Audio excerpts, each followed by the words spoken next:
Look at these freezing, mountainous fjords of ancient Scandinavia. For the Norsemen living 2,000 years ago, this punishing geography dictated every waking moment. Survival meant huddling in sod-covered stone dwellings like this one.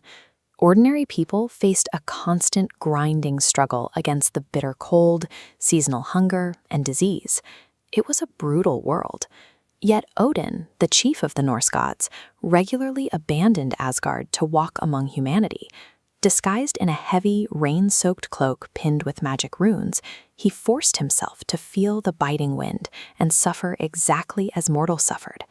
This historical Icelandic illustration shows how deeply embedded his true form is in cultural memory, the legendary father of the gods, recognizable instantly by his single eye.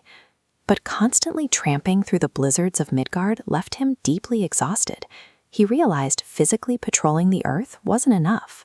To truly protect humanity, he needed to see everything that was happening, and everything that was about to happen, all at the exact same time. He needed true wisdom. Acquiring it meant leaving the mortal roads behind and setting his sights on Jotunheim, the realm of the frost giants, to find a mythical well hidden deep beneath the roots of the world tree.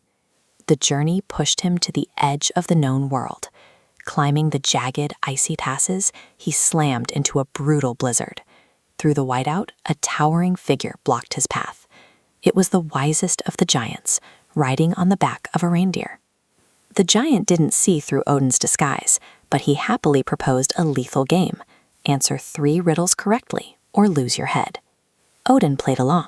He easily identified Ifling, the deadly river that instantly freezes any living thing that falls into it.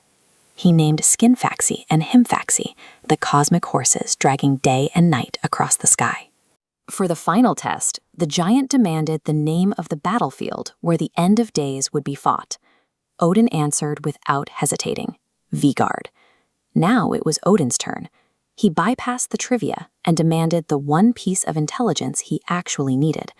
What exact price would Mimir demand for a drink from the Well of Wisdom? The giant's answer was chilling. Surviving this battle of wits kept Odin his head, but the waters of wisdom couldn't be won in a game. Mimir would require Odin's right eye.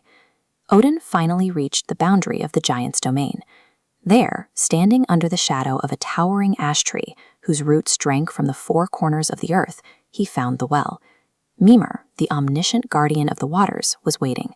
He already knew Odin's true identity, and he repeated the absolute, non-negotiable demand: 1 drink for 1 eye. This was an immense sacrifice. Odin's pale blue eyes were sharp enough to spot a tiny bird miles away across the frozen tundra. They commanded absolute awe from anyone who looked into them. Without another word, Odin reached up and tore his right eye from his own skull. The pain was blinding and absolute as he handed his bleeding flesh over to the guardian. The horrific transaction was finished. Odin permanently mutilated his mortal vessel, and in return, Mimir handed him a horn brimming with the waters of true wisdom. And in the exact moment that Odin swallowed the water, the rigid boundaries of space and time instantly shattered. His perception of reality fractured. Instead of living individual moments, he suddenly viewed every past, present, and future event simultaneously. The onslaught was a violent collision. He experienced sweeping cosmic joy crashing directly against the catastrophic suffering of human history. If a human mind were subjected to this level of unfiltered, infinite horror, it would shatter completely. But Odin absorbed the agony. He chose to harness this terrible psychological weight, resolving to use his absolute foresight to ensure that evil would never secure a permanent victory over humanity. He would carry this burden alone. Some linguists note that his very name echoes the Russian word Odin, forever linking his identity to the number 1. His journey proves that true wisdom is never a magical gift, freely given. It is a gruesome, permanent burden, paid for in flesh and borne entirely for the salvation of others.